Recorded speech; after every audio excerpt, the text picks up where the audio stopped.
Bismillahirrahmanirrahim. Assalamualaikum warahmatullahi wabarakatuh. Halo, aku Fenty Mariska. Di sini kita dapat tugas video lagi dari mata kuliah metode penemuan hukum.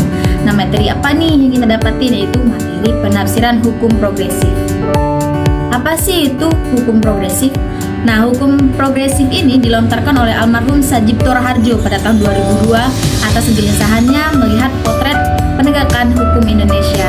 Nah, pengertian hukum progresif yaitu merupakan suatu intuisi yang bertujuan mengantarkan manusia kepada kehidupan yang adil, sejahtera, dan bahagia. Nah, di sini kan kita sering nih dengar bahwa hukum itu tajam ke bawah, pukul ke atas. Nah, itu menjadi alasan kenapa adanya hukum progresif. Kemudian, latar belakang dari hukum progresif itu apa? Yang pertama, itu ada kerisauan terhadap proses penegakan hukum yang cenderung carut-marut. Yang kedua, reformasi hukum gagal disebabkan paradigma yang landasinya tidak berubah, yakni paradigma positivisme. Padahal kita harus mempertimbangkan alasan-alasan lain, alasan-alasan kemanusiaan, alasan-alasan sosial gitu. Tidak harus mulu-mulu ke positivisme. Kemudian, cara berhukum yang memahami hukum sebagai skema yang final dan otonom. Padahal ya itu tadi masih banyak pertimbangan-pertimbangan lainnya. Kemudian, pendidikan hukum yang serba mengajarkan hukum dengan rasionalitas tekstual, bagaimana cara mengoperasikan hukum secara profesional. Padahal tidak, hukum itu kita harus belajar juga dari lapangan, tidak melulu harus teks. Nah, kemudian, apa itu positivisme hukum? Positivisme itu adalah suatu penyempitan atau reduksi pengetahuan. Reduksi ini sudah terkandung dalam istilah positif yang berdasarkan fakta objektif. Positivisme hukum adalah hendak menjadikan hukum sepenuhnya otonom dan menyusun sebuah ilmu pengetahuan hukum yang lengkap dan didasarkan atas semua sistem normatif yang berlaku di dalam masyarakat pada umumnya, seperti undang-undang kita sekarang. Itu merupakan sistem normatifnya. Nah, kemudian karakteristik dari positivisme hukum ini, yang pertama itu objektivisme, paham yang meyakini kebenaran itu bersifat objektif, tidak tergantung pada pengamat dan cara mengamatinya. Yang kedua, yaitu determinisme, paham yang berdasarkan pada ilmu harus memiliki sifat kepastian matematis. Kemudian ada reduksioniisme, paham yang memiliki sebuah pandangan tunggal dan linier dengan realitas. Jadi di sini dia hanya memandang secara realitas atau real saja. Kemudian ada mekanistik, paham yang mengatakan bahwa realitas dapat dipahami dengan menganalisa dan mencegah dan memecah-mecahkannya, lalu dijelaskan dengan pengukuran kuantitatif. Nah, bahwa positivisme hukum telah gagal untuk menyajikan potret hukum yang lebih benar dan objek studi hukum itu tidaklah sesempit seperti yang dipahami oleh para ilmuwan hukum di abad ke-19, Sajipto Raharjo, maka dicetuskanlah adanya hukum progresif.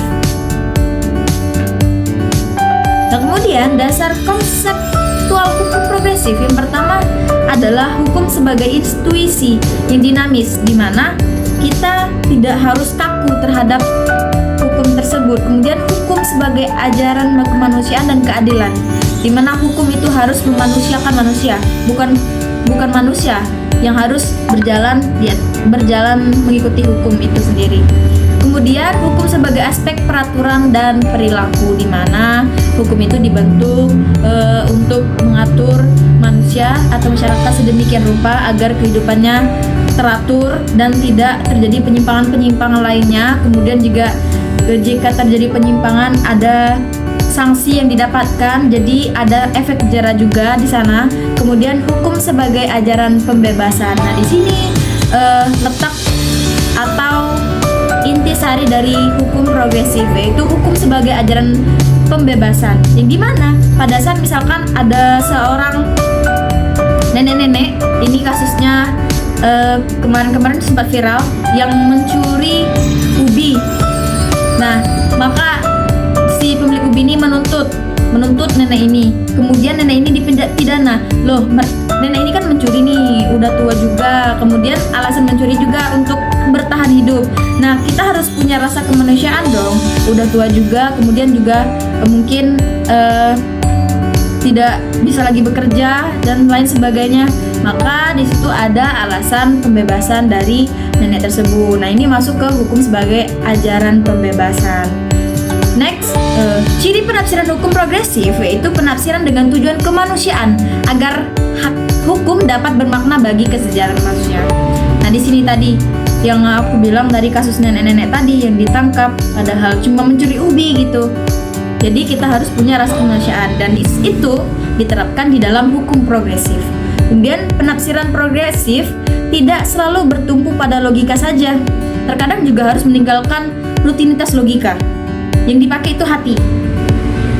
Hati. Yang dipakai itu hati atau perasaan kemanusiaan, perasaan sosial kita terhadap sesama gitu. Kemudian penafsiran ini dilakukan dengan lompatan paradigmatik yang tidak membaca hukum secara tekstual melainkan dengan logika, kepatuhan, kesadaran, dan keadilan sosial. Nah, ini kan sudah sesuai nih sama yang ada di dalam Pancasila kita, yang dimana nilai kepatuhan, kesadaran, dan keadilan sosial itu ada di dalam Pancasila itu sendiri dan patut diikuti. Yang terakhir, penafsiran progresif tidak hanya mengedepankan peraturan atau rule, tetapi juga perilaku, behavior. Nah, di sini jika hanya melihat peraturan saja atau rules-nya, maka alasan-alasan yang menjadi perilaku dari penegakan hukum itu bakal terabaikan dan mungkin saja akan terjadi penyimpangan atau penegakan hukum yang cacat gitu. Kemudian yang terakhir, penafsiran progresif dimobilisasi dengan kekuatan empati, kejujuran, kepedulian, dan kemanusiaan. Nah, disinilah letaknya bahwa hukum progresif itu yang hukum yang memanusiakan manusia. Mungkin itu saja dari aku, semoga bermanfaat kali ini materi penafsiran hukum progresif dan sampai jumpa di next video. Assalamualaikum warahmatullahi wabarakatuh.